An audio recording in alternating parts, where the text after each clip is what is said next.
Dan Bunda, sekarang kita sudah kehadiran dua kakak atau dua bunda cantik yang ada di sini. Yang pertama ada Kakak Retno Paradina yang sudah hadir dari tadi sudah di sini. Mungkin kakak ada yang mau ditanyain sama Ustadz? Boleh, silahkan. Assalamualaikum warahmatullahi wabarakatuh. Waalaikumsalam warahmatullahi wabarakatuh. Saya Retno Paradina, istrinya dari Zulkiflia. Belum ini udah. Ini istrinya ini ya, Bang Zul ya? Iya. Tertanggap karena kasus narkoba. Ujian rumah tangga saya itu banyak banget Ustadz. Bahkan dari awal pernikahan itu mau dibilang ujian itu langsung datang. Entah itu dari orang kedua atau dari pokoknya macam-macam Ustadz. Setelah usia pernikahan 9 tahun saya udah mulai ikhlas, entah suami saya mau ngapain di luar, mau sama siapa, yang penting aku di rumah hati aku tenang begitu. Tapi begitu suami saya udah tidak melakukan yang namanya perselingkuhan gitu, tiba-tiba suami saya dapat kasus begitu Ustaz, dan hukumannya bukan yang sebentar, cukup lama gitu. Bagaimana Ustadz saya bisa meyakinkan diri saya setelah musibah yang suami saya jalani sekarang, suami saya tidak akan kembali lagi dengan kebiasaan-kebiasaan buruknya di masa lalu? Dan bagaimana saya bisa lebih ikhlas lagi menjalani hari-hari saya dengan keadaan saya harus menafkahi 4 orang anak? Dan satu lagi Ustadz, bagaimana status pernikahan saya sama suami saya?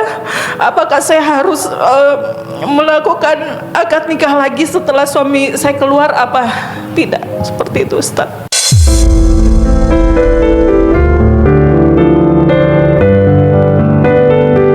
Apa yang membuat Kak Retno akhirnya tetap bertahan di tengah badai ujian yang menimpa suami saat ini? Pertama karena saya punya anak 4, masih kecil-kecil, di mana mereka emang dekat sama papanya. Terus saya dari dulu itu setiap dapat masalah selalu bilang ini hanya saya yang bisa merubah suami saya. Seperti itu, karena 9 tahun pernikahan itu luar biasa cobaannya.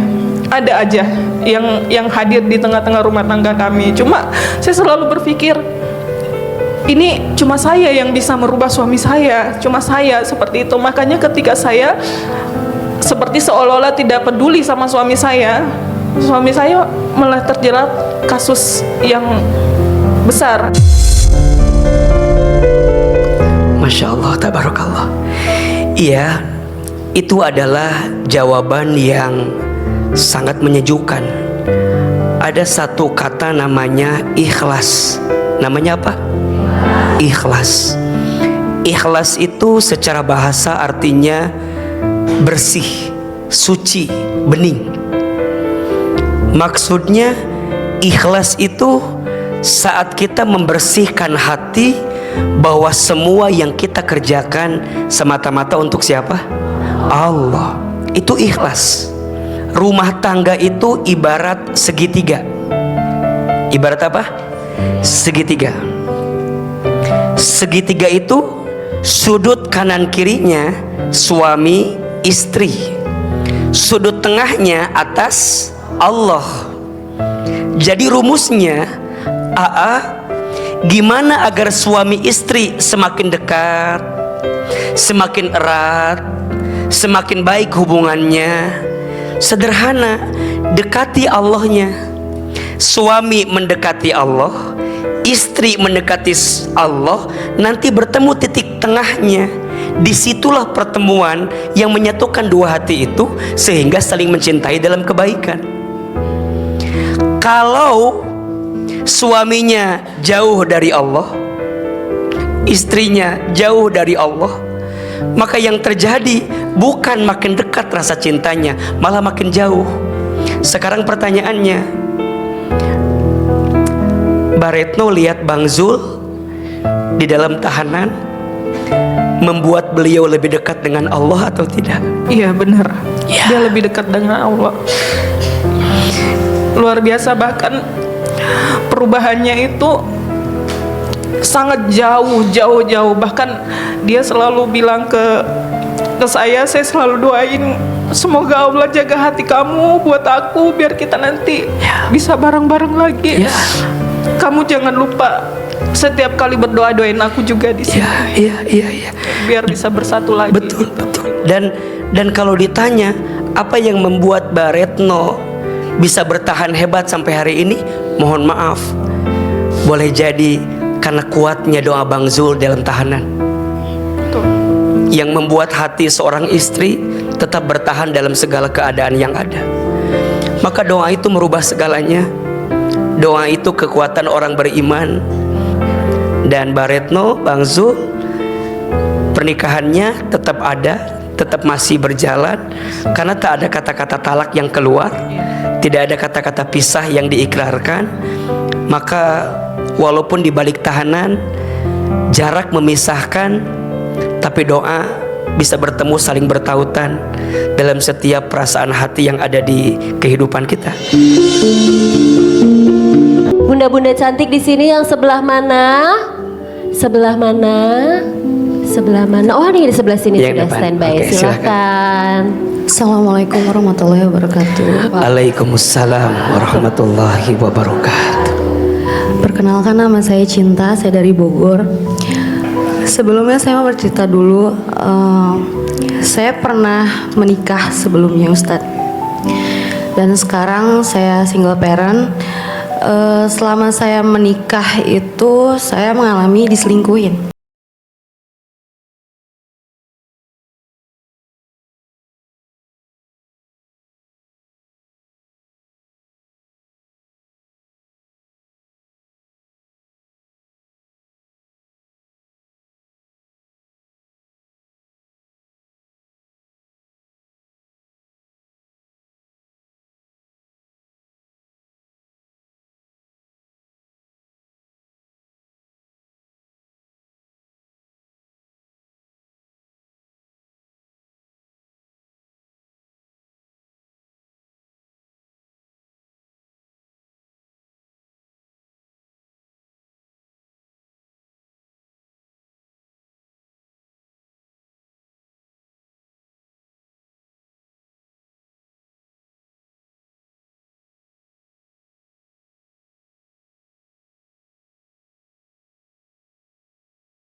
Apalagi mohon maaf kita bertanya, salah saya apa?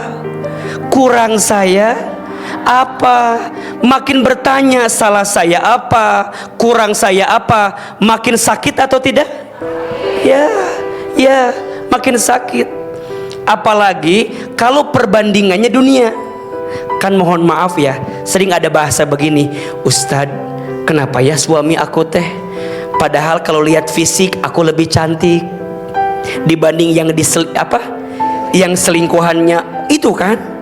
Pasti bertanya, kurang apa aku teh? Ya juga nggak tahu atuh. Kenapa nanya ke ya? Tanya ke suaminya. Cuman yang saya pahami, mohon maaf ya, manusia itu memang punya sifat ingin merasakan semua yang belum dia rasakan. Jadi lebih ke penasarannya itu. Kadang manusia yang tidak pernah merasa cukup, bukan karena nggak cukup apa yang istrinya berikan, tapi mungkin dia merasa ingin merasakan yang lain.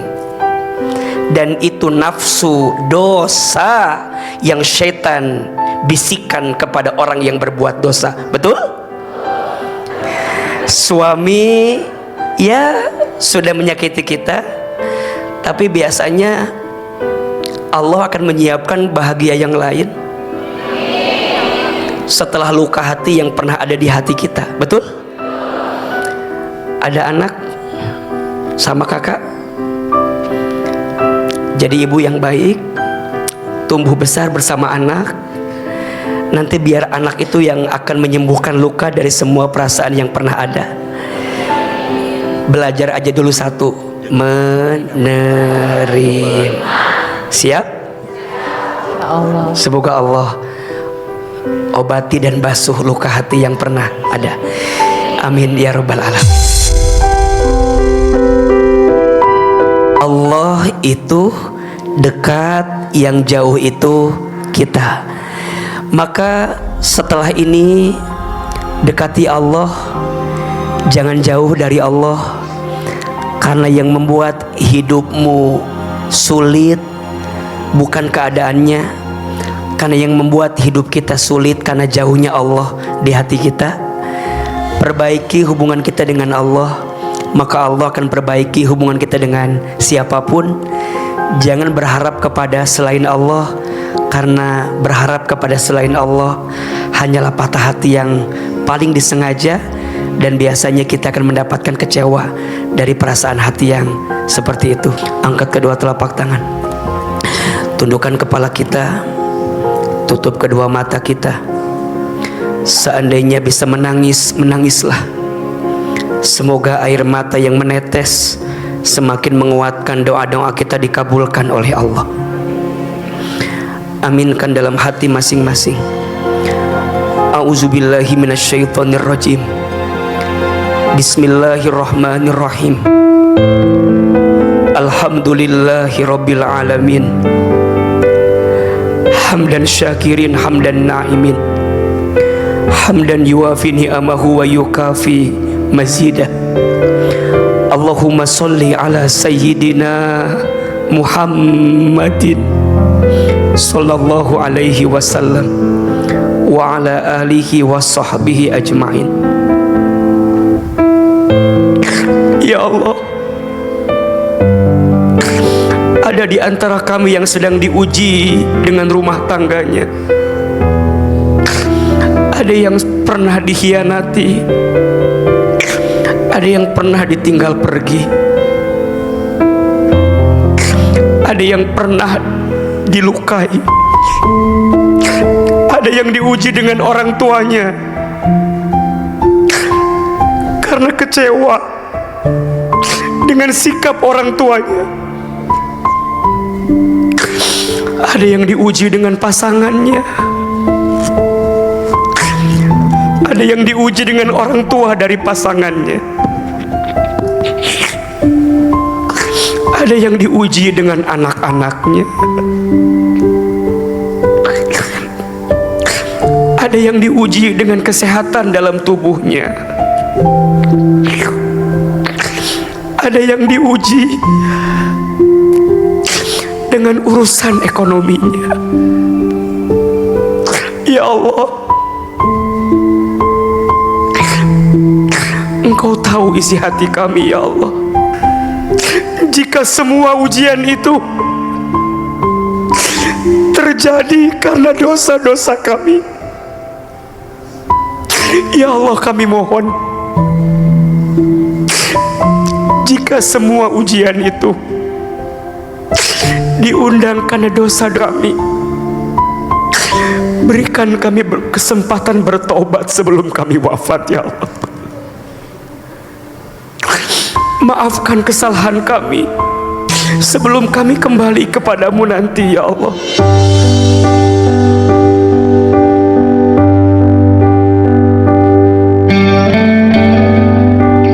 Baru kali ini saya nge-host nangis dari awal sampai akhir loh. Saya yakin di TV muka saya nggak ada cakep-cakepnya, ini nangis dari tadi.